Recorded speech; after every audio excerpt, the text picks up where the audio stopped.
नीचे करीब 320 किलोमीटर लंबा सुरंगों का नेटवर्क फैला हुआ है। ये सुरंगें अब एक सीक्रेट दुनिया बन चुकी हैं, जहां रहने वाले लोगों को मोल पीपल कहा जाता है। उन लोगों ने बहुत समय से बाहर का उजाला नहीं देखा। मुझे नहीं लगता उनसे मिलना चाहिए, शायद वो नॉर्मल ना हो। ये सुरंग 7 फ्लोर नीचे तक जाती है। क्या किसी के पास टॉर्च है? अरे ये सब क्या है? यहाँ लोग जिंदा लाश बन चुके हैं। उन्होंने सालों से दिन की रोशनी नहीं देखी और शायद कभी ना देखें। ऊपर शहर में लग्जरी होटल्स, कैसीनोस और एंटरटेनमेंट की चमक है। हर साल लाखों लोग लॉस वेगास घूमने आते हैं, लेकिन बहुत कम लोगों को पता है कि इस रेगिस्तानी स्वर्ग के नीचे क्या छुपा है। इस कभी न खत्म होने वाले अंधेरे ने धीरे धीरे लोगों के सोचने और जीने का तरीका बदल दिया। मेरे सिर में गोली लगी थी। यही जहाँ हम खड़े हैं, कल रात किसी की मौत हुई थी। कुछ तो इसी अंधेरी दुनिया में पैदा हुए हैं। इन लोगों के पास कोई आईडीज नहीं है और ये कानून से दूर रहने के लिए इन सुरंगों में छुपे रहते हैं। पुलिस के रेडियो वगैरह यहाँ नीचे बिल्कुल काम ही नहीं करते। तो तुम जो देख रहे हो वो लास वेगस की सुरंगों का नक्शा है, जिसमें करीब 1500 लोग रहते हैं। सुरंगों के अपने नाम भी होते हैं, जैसे अलग अलग मोहल्लों के नाम होते हैं। हाँ बिल्कुल। सड़क पर चलने वाले नहीं जानते उनके नीचे क्या होगा। अब हम उन सुरंगों के बारे में गहराई से जानने वाले हैं, जो कई और सुरंगों से जुड़ी है। चलो उन सुरंगों में उतरते हैं जहाँ लोग अपनी जिंदगी अंधेरे में गुजार रहे हैं। ये है नॉरकैन, एक नेजल स्प्रे। तुम किसी को इलीगल सब्सटेंस ओवरडोज में देखो तो उसकी जान बचा सकते हो। इससे करीब 30 मिनट मिलते हैं एम्बुलेंस बुलाने के लिए। आसान है, इसे निकालो और नाक में स्प्रे करो। हम रॉक के बिना अकेले अंदर नहीं जा सकते। जिसने यहाँ 5 साल तक जिंदगी बिताई, अंदर आने वाले रास्ते लोहे की कई रॉड से बंद कर दिए जाते हैं ताकि कोई अंदर ना घुसे और बाढ़ के टाइम कचरा अंदर ना जाए। तुम्हारे साथ इन सुरंगों में सबसे बुरा क्या हुआ था? शायद कुछ साल पहले आई बाढ़, मैंने अपने 2 सबसे अच्छे दोस्त को खो दिया। लॉस वेगास की जमीन बहुत कठोर है, इसलिए बारिश का पानी मिट्टी में समा नहीं पाता। सड़कों पर बाढ़ आने से रोकने के लिए ये सुरंगें बनाई गई ताकि पानी को शहर के नीचे की ओर भेजा जा सके। तो जब भी बारिश होती है, पानी सीधे उन्हीं सुरंगों में घुस जाता है जहाँ लोग रहते हैं। शहर में धूप हो तब भी अगर 15 मील दूर पहाड़ों में बारिश हो जाए तो कुछ ही मिनटों में ये बाढ़ इन सुरंगों तक पहुँच जाती है। हर बार इस अचानक आने वाली तबाही में इस बड़े अंडरग्राउंड शहर में रहने वाले कई लोग डूबकर अपनी जान गंवा देते हैं। यहाँ तो बहुत सारा कचरा है। हम सबसे पहले नेट से मिले, उसने हमें सुरंग में अंदर जाने से मना किया। मैं सुरंग के गहरे हिस्सों से दूर ही रहता हूँ। लेकिन ऐसा क्यों? इसका कारण क्या है? बस अनजान चीजें, पता नहीं नीचे क्या है। जैसे जैसे नीचे जाते हैं सुरंगें और संकरी और गहरी होती जाती है।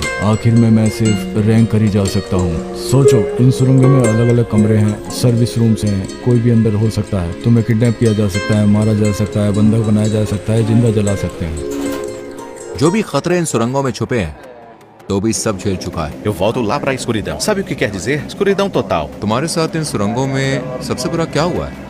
Fui atacado uma vez. Eram 3 caras. Um deles entrou no meu espaço com um maldito facão. Era um dos chefões daqui, mas eu me viro sozinho. Então peguei um cesto, virei de lado, enfiei uns canos e fiz um pequeno coquetel molotov. Foi a única coisa que me salvou. दोस्तों, क्या घर पर कोई है? हम किसी के इलाके में घुस रहे हैं। कोई है घर पर? क्या किसी के पास टॉर्च है? मैं देखता हूँ, मेरे बैग में शायद हो। अरे ये सब क्या है? हे, सब ठीक चल रहा है ना? वो औरत शायद किसी नशे के असर में थी। उसने नारकैन मांगा। अगर तुम्हें सच में रास्ता पता है तो पूरे अंडरग्राउंड में घूम सकते हो बिना तभी ऊपर आए। ये पॉसिबल है अगर सुरंगों के सिस्टम का पूरा नक्शा दिमाग दो। दरअसल ये सारी सुरंगें आपस में जुड़ी हुई हैं। तो ये एक तरह से रास्ते ही हैं। हाँ, ज्यादातर।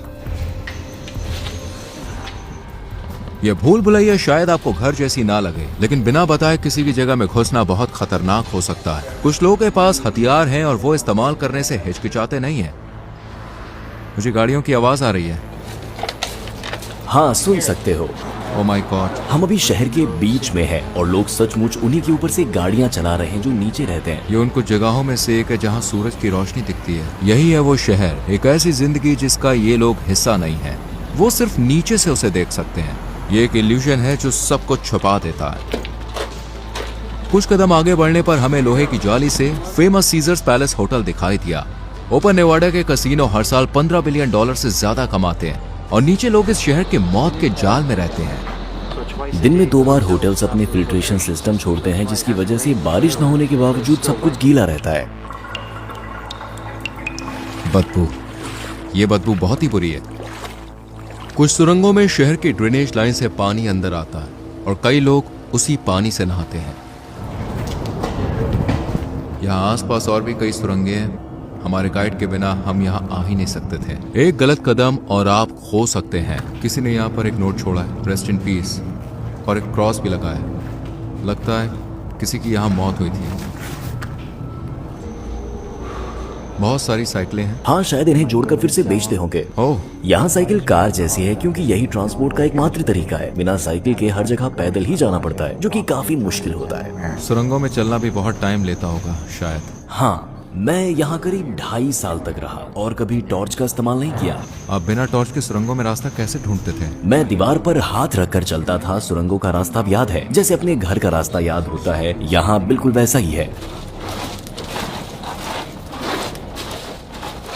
क्या वो टोनी है? हाँ, जब मैंने सुरंग में गूंजती आवाज सुनी तो कुछ अलग महसूस हुआ था। ये अंधेरी और गीली सुरंग जो मुझे डराती थी, किसी के लिए उसका घर थी, जहां वो खुद को सबसे ज्यादा सेफ महसूस करते हैं। वो रहा टोनी। पहली नजर में उसका इलाका कबाड़ लगता है, लेकिन टोनी के लिए हर चीज उसकी जिंदगी से जुड़ी जरूरत है। मैं 6 साल से इन सुरंगों में हूँ और कई बार ऐसा भी हुआ है जब हमारे यहाँ अच्छे लोग हुआ करते थे और एक सामुदायिक भावना भी थी। लेकिन अब यहाँ कुछ ऐसे लोग आ गए हैं जिन्हें अपने अलावा किसी और चीज़ की परवाह नहीं। वे बस गुंडे हैं। वहाँ एक पागल ने बस ऐसी ही आग लगा दी क्योंकि वो बड़ा बदमाश बनना चाहता था। आग से टोनी को कुछ नहीं हुआ, लेकिन उसकी बिल्ली लगभग मर ही गई थी। जरा इसे देखो, इसकी नाक से लेकर पूंछ तक जल गई थी, लेकिन 5 दिन बाद भी जिंदा है। भगवान का शुक्र है। यहाँ टॉयलेट का क्या सिस्टम है? हमारे पास कुछ ऐसे जगह हैं जहां हम जाते हैं 5-20 लीटर की बाल्टी से बस बैग डालकर काम चलाते हैं। हाँ, अगले 5 साल में आप खुद को कहाँ देखते हो? शायद यहीं, लेकिन उम्मीद है कि नहीं। मैं पूरी जिंदगी भर यहाँ रहने का नहीं सोचता हूँ। मैं 57 साल का हूँ। अब उम्र रही है, बस अभी तैयार नहीं हुआ हूँ। हमें टोनी ने करीब 10 मिनट सुरंग के अंदर तक दिखाया, फिर वो अपनी जगह पर लौटना चाहता था। हमने उसे 1 हफ्ते का सामान दिया और हम सुरंग में और अंदर बढ़ने लगे। यहाँ कुछ भी हो सकता है। कोई भी अचानक आकर सामान चुरा सकता है, हमला कर सकता है और गायब हो सकता है। किसी को पता भी नहीं चलेगा। ये सड़क नहीं है कि कोई देख ले और पुलिस को बुलाए। यहाँ नीचे एक अलग दुनिया है जहाँ कभी भी कुछ भी हो सकता है। अभी यहाँ शांति है, लेकिन 2 घंटे में अगर कोई गलत इंसान आ जाए कि कोई देख ले और पुलिस को बुलाए।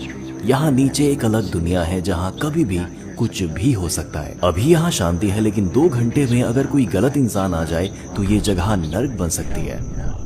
जैसे जैसे हम और गहराई में जाते गए, हमें कम पता था कि आगे क्या मिलने वाला है। इतने मुश्किल हालात में कुछ लोग एल्यूमिनियम के बर्तन बनाते हैं और खाना पकाने के लिए हैंडमेड सैनिटाइजर्स को हीट सोर्स की तरह इस्तेमाल करते हैं।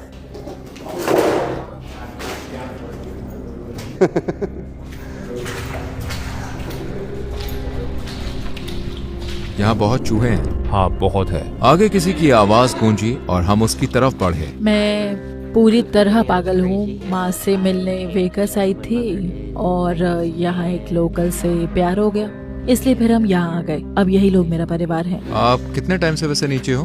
करीब 5 साल। और कितने टाइम रहना चाहोगी?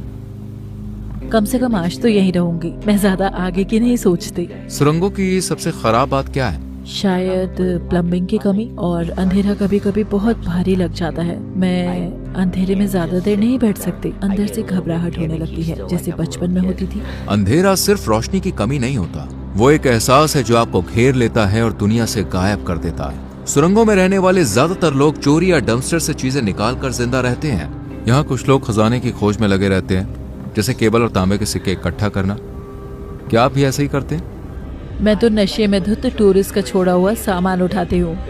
वो लोग लुई विटों से $3000 की टी-शर्ट खरीदते हैं, फिर स्लॉट मशीन में $100 जीतते हैं और जीतने की खुशी में कूदते हुए अपने $3000 की शॉपिंग वहीं छोड़कर जीत का पैसा कैश कराने निकल जाते हैं। और 2 दिन बाद याद आता है कि उन्होंने वो चीज खो दी, क्योंकि वो दिन भर पी रहे होते हैं और पहले से प्लान करके आए होते हैं कि यहाँ हर दिन $10,000 हारने हैं। मशीनों के कारण लोगों द्वारा हजारों डॉलर्स गवाए जाने के बारे में आप क्या सोचती हैं? ये अमेरिकी तरीका है, दिखावा, फिजूल खर्ची और पागलपन। इसलिए लोग यहाँ छुट्टियाँ मनाने आते हैं। फिर अंधेरे में बेवर्ली मिली। कितने समय से आप नीचे रह रही हो? करीब 8-9 साल हो गए। जब बारिश होती है तब क्या होता है? भयानक, बहुत डरावना। मैं 2 बार फंस चुकी हूँ। एक बार तो लगा कि अब जिंदा नहीं निकल पाऊंगी। आपको लॉस वेगास शहर कैसा लगता है? ये बस दिखावे की चीज है, सब सजावट है। ये बड़े कसीनो जीतने वालों से नहीं बने हैं। क्या आप समय समय पर अपनी जगह बदलती रहती हो या हमेशा यहीं रहती हो? अरे नहीं, जगह बदलती रहती हूँ। इन सुरंगों की सबसे मुश्किल बात क्या है? उन्होंने वर्षों की निराशा को एक शब्द में बता दिया। बेचारे लोग। इतनी गहराई में भी हर जगह कुछ ना कुछ पड़ा है। कुछ शायद बाढ़ में बहकर आया होगा और कुछ लोग शॉपिंग कार्ट से लेकर आए होंगे। करीब 20 मिनट और चलने के बाद हमने दीवार पर एक अजीब सी परछाई देखी जो डरावनी तरह से फैली हुई थी। गोली मत चलाओ, हम नुकसान पहुंचाने नहीं आए हैं। सुरंग में आगे बढ़ने से पहले मैं आपको बताना देखने के लिए कि अंधेरे में हमारे लिए क्या इंतजार कर रहा है। इस कचरे को तो देखो। हाय दोस्त, कैसे हो? हमने पहले उसे कुछ सामान दिया, फिर उसने हमें अपने टेंट में बुलाया। यही उसके सोने की जगह है। यहाँ उसके कपड़े रखे और ये उसका छोटा सा टेबल एंड उसका वर्क स्पेस है। मैं 6 साल पहले अकेले वेगास आया था। मेरे माता पिता 2018 में गुजर गए और मुझे 2 साल या ज्यादा हो गए। मैं यहाँ नीचे ही हूँ। तुम्हें पानी और खाना कैसे मिलता है? यहाँ कोने पर लगे फायर हाइडेंट खोल लेता हूँ। मेरे पास फूड स्टैम्प कार्ड है, लेकिन कभी बहुत मजबूरी हो तो खाने की चोरी भी करनी पड़ती है। खुद को इन सुरंगों में सेफ कैसे रखते हो? हर जगह की तरह यहाँ भी चुकाना रहना पड़ता है। तुम्हारे माथे पर निशान है, क्या हुआ? किसी ने लकड़ी से मेरे सर पर मारा था। 11 टांके लगे थे। यहीं पर? हाँ। कारण क्या था? साइकिल को लेकर। यहाँ साइकिल बहुत जरूरी चीज है, तो सबको इसकी जरूरत होती है। क्या आपने कभी किसी को उस क्षण देखा जब उसकी जान ली गई हो? दुर्भाग्य से हाँ। मुझे याद है कि मैंने किसी को आते देखा और 2 गोलियां चलने की आवाज सुनी। उसकी पीठ और गर्दन में गोलियां लगी थी। इससे पहले कि मैं कुछ समझ पाता, वो मेरे सामने सफेद टी शर्ट पहने खड़ा था और वो बहुत तेजी से लाल हो रही थी। कुछ लोग बर्दाश्त नहीं कर पाते। यहाँ इतने अंधेरे में रहना मानसिक रूप से कितना मुश्किल होगा। कुछ ने तो दिन की रोशनी सालों से नहीं देखी और शायद कभी नहीं देखेंगे। यहाँ नीचे लोग सच में जिंदा लाश बन जाते हैं। सच में? हाँ, मैंने ऐसा कभी और कहीं नहीं देखा। रात में तो ऐसा लगता है जैसे मेरे टेंट के ठीक बाहर लोग टहल रहे हों। ज्यादातर मैं बाहर जाकर देखता हूँ तो कुछ भी नहीं होता। पता नहीं यहाँ नीचे किससे सामना हो जाए, ये तो पक्का है।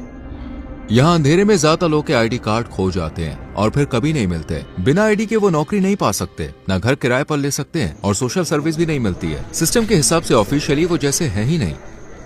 पहचान की कमी एक बड़ी दिक्कत है, लेकिन यही सब कुछ नहीं है। हाँ, उन्हें ये सब चीजें चाहिए, लेकिन अगर मैं आज सबको आईडी दे भी दूं तो कल भी वो यही होंगे। असली समस्या है ट्रॉमा, मेंटल हेल्थ और बहुत कुछ जिसे समझना जरूरी है। मैं खुद 2-3 साल बेघर सड़क पर भटकता रहा। एक रात देखा 3 लोग जिन्हें मैं जानता था तलवारों से लड़ रहे हैं। खनखनाहट, खून सब देखा। मैंने देखा और आगे बढ़ गया जैसे कुछ हुआ ही नहीं। यही होता है यहाँ, तुम सुन्न पड़ जाते हो, इस हालत के आदी हो जाते हो। फिल पहले घर में रहते थे जिसमें स्विमिंग पूल था, लेकिन रिटायरमेंट के बाद जिंदगी धीरे धीरे उन्हें नीचे खींच लाई। पुलिस के रेडियो वगैरह यहाँ नीचे बिल्कुल काम ही नहीं करते। वाह। इसी वजह से बहुत लोग यहाँ लालच में आकर फंस गए। तुम कितने टाइम से यहाँ हो? 8 से 10 साल। सुरंगों में सबसे बुरा क्या हुआ तुम्हारे साथ? शायद इसीलिए लोग यहाँ बुरी तरह फंस जाते हैं जब यहाँ बाढ़ आती है, क्योंकि 10 मिनट में पानी 2.5 मीटर ऊपर तक भर जाता है। यहाँ कोई वार्निंग सिस्टम नहीं होता जो ये बताए कि बाढ़ का पानी आ रहा है। बस पानी की आवाज सुनकर ही पता चलता है। पहले यहाँ बोर्ड लगे होते थे जिन पर लिखा था पानी कभी कम नहीं होता, और ये सच है। हमने यहाँ बहुत लोगों को खोया है। सुरंगों में सबसे मुश्किल होता है वो चीजें खो देना जो सालों में इकट्ठा की थी। इस इंटरव्यू के कुछ ही हफ्ते बाद खबर आई कि फिल की मौत हो गई है। जैसे जैसे हम सुरंग में आगे बढ़े, छत पर मिनरल्स डिपॉजिट के निशान पर हमारी नजर पड़ी। तो यहाँ पानी का लीकेज हो रहा है, इसमें कैल्शियम होता है। ये सब दिखाता है कि बारिश बार बार यहाँ नीचे तक आती है। कौन जाने कितनी बार बाढ़ ने इनका घर बहाया और जिंदगियां छीन ली। हम आगे बढ़ते गए। किसी ने यहाँ एक छोटा मेमोरियल बनाया था। यहाँ कोई मर गया था। यहाँ दिल बना है और गुलाब रखे। जब बाढ़ आती है तो उनके पास भागने के लिए 20 मिनट होते हैं, बशर्ते कि पानी का बहाव या तैरता हुआ मलबा उन्हें पहले अंदर फंसा ना ले। सुरंग के अंदर जगह जगह पानी के गड्ढे हैं और ठंडी हवा चल रही है। ओह माय गॉड, फिर से शुरू हो गया। जमीन सीवेज, कचरा और इंसानी गंदगी सबसे भरी हुई है। अब ये सब मेरे जूतों में घुस रहा है। हर जगह कचरा और मरे हुए जानवर पड़े हैं। हाँ, एक मरा हुआ चूहा। क्या किसी कैसीनो से आया? हाँ। Oh my. हमारे पैर गीले हैं और अब यही रास्ता है। हमें चलते रहना पड़ेगा। हम इस सुरंग में चलते जा रहे हैं। रॉब के पुराने दोस्त को ढूंढने। जो पिछले 10 सालों से यहाँ रह रहा है। कोई है घर पर? धीरे धीरे दीवारों पर रंग दिखने लगे और फिर हम पहुंच गए एक ऐसी जगह जो किसी अंडरग्राउंड आर्ट स्टूडियो जैसी थी। किसी ने यहाँ नीचे अपनी खुद की गैलरी बना ली है। दुख की बात यह है कि एक भारी बारिश इसे पूरी तरह से मिटा सकती है। जे की सुरंग का हर कोना किसी रिसाइकिल की हुई चीज से सजा था। बेबी स्ट्रोलर, बैग्स, खिलौने, हर तरह की रैंडम चीजें मौजूद हैं, लेकिन सब कुछ साफ सुथरा और सेट किया हुआ। मेरा नाम जय है। मैं यहाँ बाढ़ वाली सुरंगों में रहता हूँ। मैं हमेशा से ही करीब 8 या 9 साल हो गए। जब मैं वेगास आया था मेरा सारा सामान चोरी हो गया था, आईडी तक नहीं बची थी। तो असल में मैं वेगास सिर्फ $27 लेकर आया था। यहाँ कोई जगह सेफ नहीं है। तुम्हें दूसरे बेघर लोग लूट सकते हैं या फिर पुलिस लूट सकती है। यहाँ इतने अंधेरे में रहना मानसिक रूप से कितना मुश्किल होगा। जब यहाँ पुलिस आती है तो क्या होता है? हमें जेल जाना पड़ेगा। क्या? हमें अतिक्रमण के लिए जेल जाना पड़ेगा। ये स्टेट प्रॉपर्टी है क्योंकि ये फ्लड जोन है। किसी भी बात पर वो जेल भेज देते हैं। मुझे बुलेवार्ड पर खड़े होने के लिए भेज दिया था। ये लोग नापसंद किए गए लोग हैं। सरकार ने इन्हें हर जगह से बैन कर दिया है। लोग इन्हें संभावित अपराधी समझते हैं, लेकिन जी अब इस कलंक से थक चुका है। समय के साथ उसने जीने का तरीका सीख लिया है। यहाँ खाना और पानी बहुत कम है। पीछे थोड़ा पानी है लेकिन वो बहुत गंदा है। मैं ज्यादातर वही खाता हूँ जो लोग छोड़ते हैं। जो भी चीज यहाँ देख रहे हो वो सब मुझे कचरे में मिली है। आप यहाँ नहाते कैसे हो? बस 5 लीटर की बाल्टी से। अगर आप बुरा ना माने तो बताएंगे आपकी आंख को आखिर हुआ क्या था? मुझे 45 कैलिबर की गोली लगी थी। ज्यादा याद नहीं मुझे। आपके साथ यहाँ सबसे बुरा क्या हुआ? मेरे पीछे अजीब चीजें लगी रहती हैं, जैसे कोई भूत मेरे पीछे पड़ा हो। और मैंने शैतान देखे जो सामान को हिला देते हैं, गायब कर देते हैं। जैसे मैं अपने बिस्तर पर होता हूँ तो बिस्तर हिलने लगता है। वो लोगों की आवाजें भी नकल करता है या बाहर से किसी और की आवाज में सुरंग में मेरा नाम पुकारता है। तुम बस पीछे जाकर 15 मिनट बिना टॉर्च के खड़े रहो, फिर बताना मुझे कैसा लगा। तुमने असल में क्या देखा था? वो इंसान जैसा दिखता है, बहुत पतला है, करीब 6 फुट 5 इंच। उसकी नुकीली नाक है और हाथ पैर नहीं। बहुत ही स्मूथ तरीके से चलता है। पूरा अंधेरा हो तो भी बिल्कुल साफ दिखता है, क्योंकि वो अंधेरे से भी ज्यादा काला है। उसके आने से तापमान अचानक गिर जाता है। आपका फ्यूचर का प्लान क्या है? 10 साल बाद आप खुद को कहाँ देखते हो? मरा हुआ पता नहीं। सच कहूँ तो हर इंसान बस 2 पेचक दूर है बेघर होने से। हर सुरंग की अपनी पहचान है। बस ये इस बात पर निर्भर करता है कि वहाँ कौन रहता है। यहाँ बहुत सारी सुइयां पड़ी हैं। ओह, कितना गंदा है। यहाँ की जिंदगी कैसी है? ये जिंदगी नहीं है। क्या आपकी अपने परिवार से बात होती है? थोड़ी बहुत। वो लोग सोचते हैं तुम अभी क्या कर रहे हो? वो पूछते ही नहीं। इन सुरंगों में आने से पहले क्या करते थे? इस स्थिति में आने से पहले सब नॉर्मल था। मैं एक फैमिली मैन था। 2 बेटे हैं, 1 बेटी। वो लोग अभी भी बाहर रहते हैं। मेरा बेटा पिछले महीने 17 साल का हुआ। आखिरी बार उन्हें कब देखा था? 10 साल पहले। इन सुरंगों में आपके साथ सबसे बुरी घटना क्या हुई? यहीं जहां हम खड़े हैं कल रात किसी की मौत हुई थी। कल रात? कल रात। कैसे? ओवरडोज से। जिंदगी बहुत कीमती और छोटी है। अमेरिका में हर 10 में से 7 लोग महीने की सैलरी पर जीते हैं। बस किसी तरह गुजारा चल पाता है। ज्यादातर के लिए एक अचानक आया खर्चा ही उनकी फाइनेंशियल स्टेबिलिटी को खत्म कर देता है। ओह माय गॉड, हम सुरंग के अंदर थे और आप देख सकते हैं उस तरफ से सीजर पैलेस दिख रहा था। यह सच में एक ड्रामा है। अगर आप भी इन सुरंगों में थोड़ी रोशनी लाना चाहते हो तो शाइन अ लाइट फाउंडेशन को डोनेट